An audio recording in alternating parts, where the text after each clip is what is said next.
প্রিয় শিক্ষার্থী বন্ধুরা, চলে আসলাম আরও একটি হিন্দু ধর্ম শিক্ষার ক্লাস দিয়ে। আজকে আমরা আলোচনা করব আমাদের দশম অধ্যায়ের পর্ব 3 নিয়ে। এই পর্বে আমাদের আলোচনার টপিক থাকছে প্রভু নিত্যানন্দের জীবনী।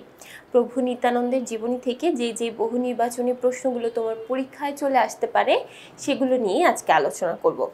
সো আজকে আমাদের প্রথম যে প্রশ্নটা দেখতে পাচ্ছি সেটা হচ্ছে কুবেরের মন কিভাবে শান্ত হয়েছিল। এখানে কুবের বলতে কিন্তু প্রভু নিত্যানন্দকেই বোঝানো হয়েছে, কারণ প্রভু নিত্যানন্দের প্রকৃত নাম হলো কুবের। তাহলে দেখো, কুবেরের মন কিভাবে শান্ত হয়েছিল? যখন সে শ্রীকৃষ্ণের দর্শন করতে পেরেছিলেন। স্বপ্নে যখন তিনি শ্রীকৃষ্ণের দর্শন করতে পেরেছিলেন তখন তার মন কিছুটা শান্ত হয়েছিল। 56 নং প্রশ্ন, নিমাই পণ্ডিত কি নামে পরিচিত? নিমাই পণ্ডিত কি নামে পরিচিত? আমরা নিমাই পণ্ডিতকে সাধারণত শ্রী চৈতন্য প্রভু বা শ্রী গৌরাঙ্গ নামে চিনে থাকি। নিমাই পণ্ডিত হলো শ্রী চৈতন্য দেব। 57 নং প্রশ্ন, কুবেরের একমাত্র ভাবনা কি ছিল? কুবের বলতে এখানে প্রভু নিত্যানন্দকে বোঝানো হয়েছে। তাহলে প্রভু নিত্যানন্দের একমাত্র ভাবনা ছিল কৃষ্ণ দর্শন করা, শ্রীকৃষ্ণের দর্শন লাভ করা। এটা হচ্ছে তার একমাত্র ভাবনা ছিল। 58 নং প্রশ্ন, প্রভু নিত্যানন্দ কার কাছে কৃষ্ণ মন্ত্রে দীক্ষা নেন? প্রশ্নটা কিন্তু খুবই গুরুত্বপূর্ণ একটা প্রশ্ন। এখানে বলা হচ্ছে প্রভু নিত্যানন্দ কার কাছে কৃষ্ণ মন্ত্রে দীক্ষা নেন? তিনি মহাবেন্দ্রপুরীর কাছে কৃষ্ণ মন্ত্রে দীক্ষা নেন। তারপর 59 নং প্রশ্ন, প্রভু নিত্যানন্দের ধর্মানুরাগের মূলে কে ছিল? প্রভু নিত্যানন্দের ধর্মানুরাগের মূলে ছিল শ্রীকৃষ্ণ। মানে তিনি এই শ্রীকৃষ্ণের দর্শন পাওয়ার জন্যই কিন্তু এতটা অনুরাগী ছিলেন। তারপর 60 নং প্রশ্ন, প্রভু নিত্যানন্দের প্রকৃত নাম কি? আমরা অলরেডি এটা জেনে গেছি। প্রভু নিত্যানন্দের প্রকৃত নাম হলো কুবের। 61 নং প্রশ্ন, নিত্যানন্দের পিতার নাম কি? নিত্যানন্দের, প্রভু নিত্যানন্দের পিতার নাম হারাই পণ্ডিত। 62 নং প্রশ্ন, নাম সংকীর্তনের মাধ্যমে কি হয়? নাম সংকীর্তনের মাধ্যমে আমাদের প্রেম ভক্তির পথ প্রশস্ত হয়। প্রেম ভক্তির পথ, যেটা মূলত শ্রী চৈতন্যদেব এবং প্রভু নিত্যানন্দ এই দুইজন মিলে প্রচার করেছিলেন। 63 নং প্রশ্ন, গৌর নিতাই কি দিয়ে জগাই এবং মাধাইকে উদ্ধার করেন? গৌর নিতাই অর্থাৎ এখানে শ্রী চৈতন্যদেব এবং শ্রী প্রভু নিত্যানন্দকে বোঝানো হয়েছে।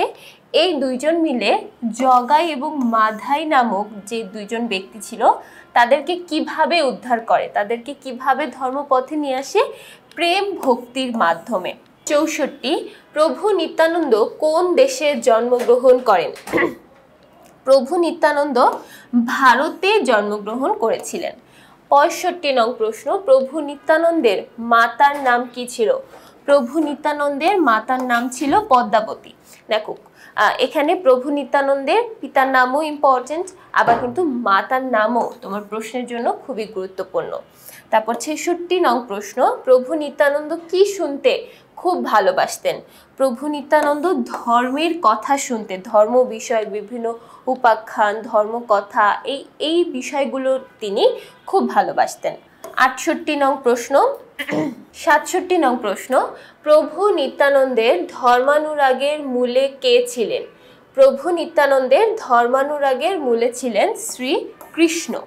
তারপর 68 নং প্রশ্নে চলে যাই, বৃন্দাবন কার লীলাক্ষেত্র বলে সর্বজন পরিচিত? বৃন্দাবন শ্রীকৃষ্ণের লীলাক্ষেত্র। শ্রীকৃষ্ণ এখানে তার যে সময়, তার যে কৈশোরকালটা, সেই কৈশোরকালটা তিনি এখানে কাটিয়েছিলেন। তারপর 69 নং প্রশ্ন, নবদ্বীপ কে প্রেম ভক্তি, নবদ্বীপে কে প্রেম ভক্তি প্রচার করেন? নবদ্বীপে কে প্রেম ভক্তি প্রচার করেন? নবদ্বীপ যেহেতু বলা হয়েছে, নবদ্বীপে নিমাই পণ্ডিত অর্থাৎ শ্রী চৈতন্যদেব বা শ্রী গৌরাঙ্গ মহাপ্রভুকে আমরা বলতে পারি। তাহলে তিনি নবদ্বীপে প্রেম ভক্তি প্রচার করেছিলেন। তারপর দেখো 70 নং প্রশ্ন, গৌড় দেশ কোথায় অবস্থিত ছিল? নবদ্বীপ ছিল গৌড়দেশ। নবদ্বীপকে গৌড়দেশ বলা হয় কারণ নবদ্বীপ হচ্ছে শ্রী চৈতন্য বা গৌরাঙ্গের জন্মভূমি বা লীলাভূমি আমরা বলতে পারি। তিনি সেখানেই তার জীবনকাল কাটিয়েছেন, এই জন্য আমরা নবদ্বীপকে বলে থাকি গৌড়দেশ। তারপর দেখো ৭১ নং প্রশ্ন, সন্ন্যাস নিতে হলে কার অনুমতি লাগে? সন্ন্যাস নিতে হলে পিতামাতার বা বাবা মার অনুমতি নিতে হয়। বাবা মার অনুমতি ব্যতীত আমরা সন্ন্যাস গ্রহণ করতে পারি না, আমরা কোনো কিছুই শুরু করতে পারি না। তারপর ৭২ নং প্রশ্ন, বৃন্দাবনে কুবেরের মন কি জন্য ব্যাকুল হয়ে উঠল? বৃন্দাবনে কুবেরের মন শ্রীকৃষ্ণ দর্শনের জন্য ব্যাকুল হয়ে ওঠে। তার ধর্মানুরাগ বা তার জীবনের মূল বিষয় ছিল শ্রীকৃষ্ণ দর্শন লাভ করা। তো সেই জন্য তিনি যখন বৃন্দাবনে যান, বৃন্দাবনে গিয়ে তার মন সবসময় ব্যাকুল হয়ে থাকতো কখন তিনি শ্রীকৃষ্ণের দর্শন লাভ করতে পারবে।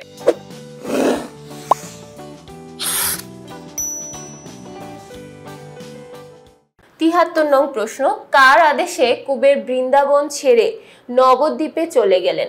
কার আদেশে কুবের বৃন্দাবন ছেড়ে নবদ্বীপে চলে গেলেন?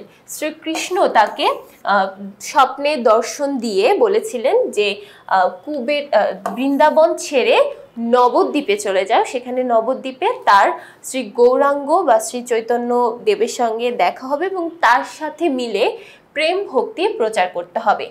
এই যে বিষয়টা, এই দর্শনটা তিনি লাভ করেছিলেন স্বপ্নে, তাই বলা যায় যে নবদ্বীপে চলে যাওয়ার কথা তাকে আদেশ করেছিলেন শ্রীকৃষ্ণ। তারপর ৭৪ নং প্রশ্ন, শ্রীকৃষ্ণের আদেশে কুবের বৃন্দাবন ছেড়ে কোথায় চলে গেল? আমরা কিন্তু মাত্র এই প্রশ্নটা দেখেছি। তিনি বৃন্দাবন ছেড়ে নবদ্বীপে চলে যায় প্রেম ভক্তি প্রচার করার জন্য। ৭৫ নং প্রশ্ন, শ্রী নিত্যানন্দ ও শ্রী চৈতন্য দেবের প্রথম সাক্ষাৎ হয় কোথায়? আচ্ছা, শ্রী চৈতন্য দেব এবং শ্রী নিত্যানন্দ মহাপ্রভু এই দুইজনের সাক্ষাৎ হয়েছিল নবদ্বীপে, কারণ নিত্যানন্দ প্রভু বৃন্দাবন ছেড়ে নবদ্বীপে গিয়েছিল এবং সেই নবদ্বীপে কিন্তু শ্রী চৈতন্য দেব ছিলেন এবং দুইজন মিলে সেখানে নাম সংকীর্তন এবং হরির নাম প্রচারে লিপ্ত হয়ে পড়েন। ৭৬ নং প্রশ্ন, গৌর নিতাই দুজনে নবদ্বীপে কি নাম বিলাতে লাগলেন? গৌর নিতাই নবদ্বীপে কি নাম বিলাতে লাগলেন? দুইজন মিলে হরির নাম বিলাতে লাগলেন, কারণ তারা হরির নাম প্রচারের মাধ্যমে প্রেম ভক্তিটা সবার মধ্যে বিস্তৃত করতে চেয়েছিলেন। ৭৭ নং প্রশ্ন, মাধাইকে কার কাছে ক্ষমা চাইতে বলা হয়েছিল? মাধাইকে কার কাছে ক্ষমা চাইতে বলা হয়েছিল? নিত্যানন্দের কাছে, কারণ নিত্যানন্দকে মাধাই আঘাত করেছিলেন, তো এই আঘাতের জন্য তাকে ক্ষমা চাইতে বলা হয়েছিল। ৭৮ নং প্রশ্ন, জগাই মাধাই কিভাবে উদ্ধার হলেন? জগাই মাধাই কিভাবে উদ্ধার হলেন? প্রেম ভক্তির গুণে। দুজনে প্রেম ভক্তির মাধ্যমে, যে গৌর নিতাই দুজন মিলে যে প্রেম ভক্তি প্রচার করেছিল, সেই প্রেম ভক্তির বলেই কিন্তু জগাই মাধাই উদ্ধার হয়েছিল। তারপর ৭৯ নং প্রশ্ন, কত খ্রিস্টাব্দে প্রভু নিত্যানন্দ ইহলীলা সংবরণ করেন? কত খ্রিস্টাব্দে প্রভু নিত্যানন্দ ইহলীলা সংবরণ করেন, অর্থাৎ মারা যান? তিনি মারা যান 1542 খ্রিস্টাব্দে। এটাও কিন্তু খুবই গুরুত্বপূর্ণ একটা প্রশ্ন। তারপর চলে যাচ্ছি ৮০ নং প্রশ্নে। ৮০ নং প্রশ্নে বলা হয়েছে জগাই মাধাই ছিলেন মদ্যপ, ভয়ঙ্কর প্রকৃতির এবং বৈষ্ণব বিদ্বেষী। এখানে মদ্যপ বলতে বোঝানো হয়েছে যারা মদ পান করেন। তারপরে ভয়ঙ্কর প্রকৃতির তো আমরা বুঝতে পারলাম। বৈষ্ণব বিদ্বেষী বলতে বোঝানো হয়েছে যারা বৈষ্ণবদেরকে পছন্দ করেন না বা বৈষ্ণব ধর্ম থেকে যারা বিরত থাকেন। তাহলে দেখো জগাই মাধাই কিন্তু এই প্রত্যেকটি ছিল, তাই না? মদ্যপ ছিল, তারপরে ভয়ঙ্কর প্রকৃতির ছিল, আবার বৈষ্ণব বিদ্বেষীও ছিল। এরপর আমরা একটা উদ্দীপক দেখে নিই। এখানে বলা হয়েছে যারা পাপী তাদের জন্য ভগবানের প্রাণ কাঁদে, তাদেরকে তিনি কৃপা করেন, যেমন শ্রী গৌরাঙ্গ মহাপ্রভু পাপী জগাই মাধাইকে উদ্ধার করেছিলেন। ৮১ নং প্রশ্ন, ভগবান কিভাবে পাপীদের কৃপা করেন? ভগবান কিভাবে পাপীদের কৃপা করেন, তিনি বিভিন্নভাবে তাদেরকে এই পাপীদেরকে তার এই পাপ কাজ থেকে উদ্ধার করার চেষ্টা করেন। এই যখন তিনি উদ্ধার করতে পারেন, উদ্ধারের মাধ্যমে কিন্তু তাদেরকে কৃপা করেন। 82 নং প্রশ্ন, জগাই মাধাই কোথায় থাকতেন? জগাই মাধাই কোথায় থাকতেন? গয়া, কাশী, নবদ্বীপ, হিমালয়। দেখো তিনি কিন্তু তারা দুইজনেই নবদ্বীপে থাকতেন এবং নবদ্বীপেই কিন্তু তারা শ্রী গৌরাঙ্গ এবং শ্রী প্রভু নিত্যানন্দ প্রভু এই দুইজনের মাধ্যমে উদ্ধার হয়েছিলেন। তাহলে এই ছিল আমাদের প্রভু নিত্যানন্দ সম্পর্কিত কিছু বহু নির্বাচনী প্রশ্ন। আশা করছি প্রত্যেকটাই সবাই খুব ভালোভাবে শিখতে পেরেছো। তো পরবর্তী পর্বগুলো দেখার জন্য সবাইকে আবারও আমন্ত্রণ জানাচ্ছি। সবাইকে ধন্যবাদ।